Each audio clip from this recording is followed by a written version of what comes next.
আমি মিক্সার বেটে দিয়েছি মিক্সার জারে। এবার বাটিতে তুলে নিলাম। এবার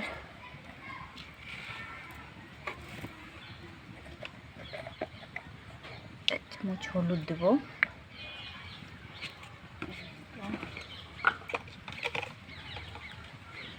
লবণ দেব পরিমাণ মতন। আগে থেকে লঙ্কা এর মধ্যে দিয়ে দিয়েছি, অ্যাড করে দিয়েছি। আর একটু সামান্য হিং দেব। আর উনুনে আমি কড়াই বসিয়ে দিয়েছি।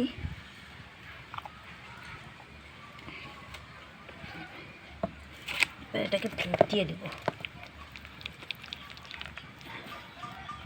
এটাকে এবার ফেটিয়ে নেব ভালো করে, আস্তে আস্তে ফেটিয়ে নিই।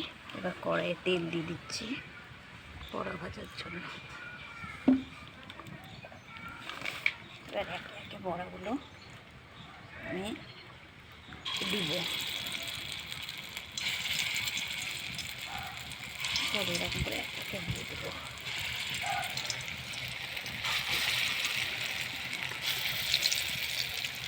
দেখতে থাকেন রান্নার রেসিপিটা।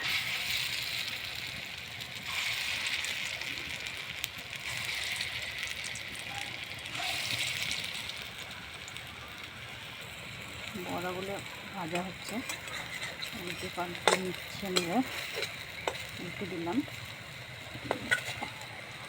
লাল লাল করে বড়াগুলো ভাজা হয়ে গেছে। এবার আমি সব তুলে দিচ্ছি একে একে।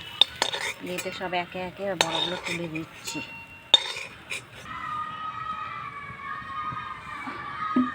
তেল দেবো আর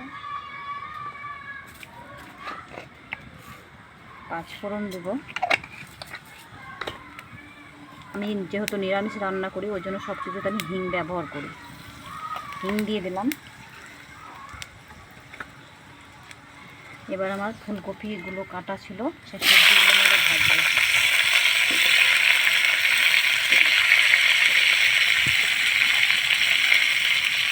এবার হলুদ দিয়ে দেবো এর মধ্যে।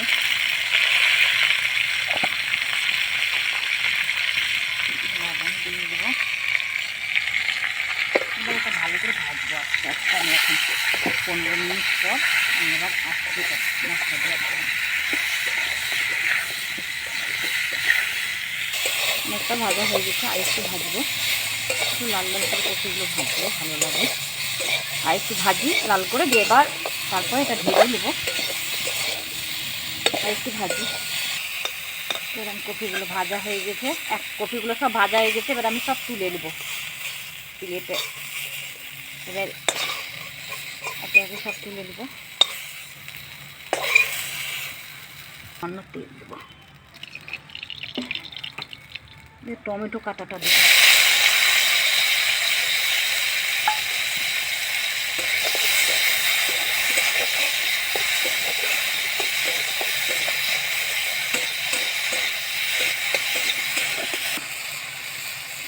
লবণ দিয়ে খুব কমই লবণটা দিয়ে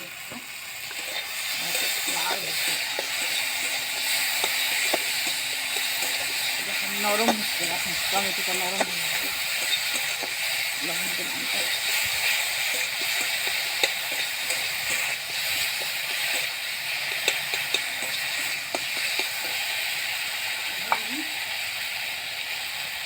আদা বাটা দিলাম।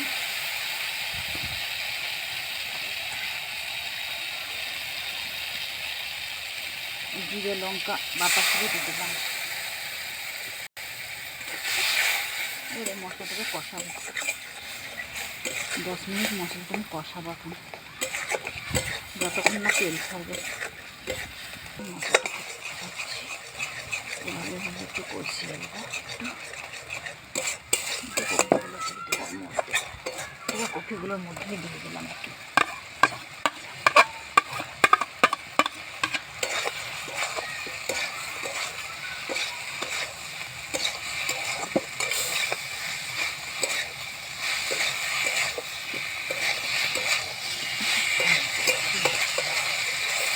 কিছুক্ষণ ভাজবো আর দিয়ে জল দিয়ে দেবো। ভাজা হয়ে গেছে।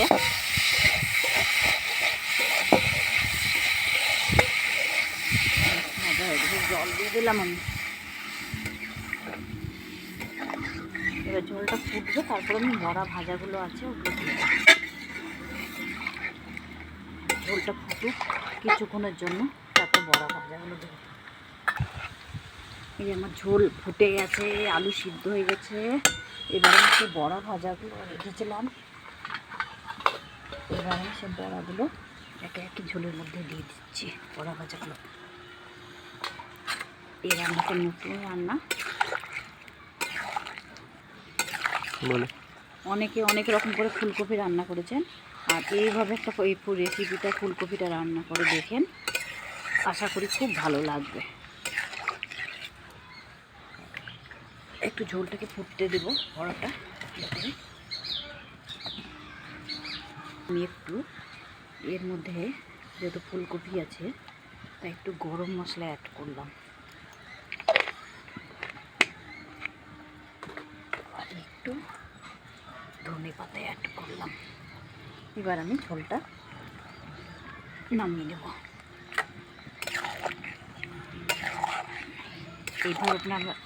এইভাবে আপনারা বাড়িতে একবার ট্রাই করে দেখতে পারেন। আমি এটা একটা ফুলকপি আলু দিয়ে বড়ার মানে ডিম ভাজছে, এর মধ্যে যেগুলো দেখালাম আপনাদেরকে পরিমাণটা তো দেখিয়ে দিয়েছি সব কিছু। তো এই রেসিপিটা আমি এইভাবে করেছি, আপনারা খেয়ে দেখেন, রসা টাইপের করেছি, খুব সুন্দর, মানে অনেক রকম আপনারা করেছেন, এভাবে একবার করে দেখুন।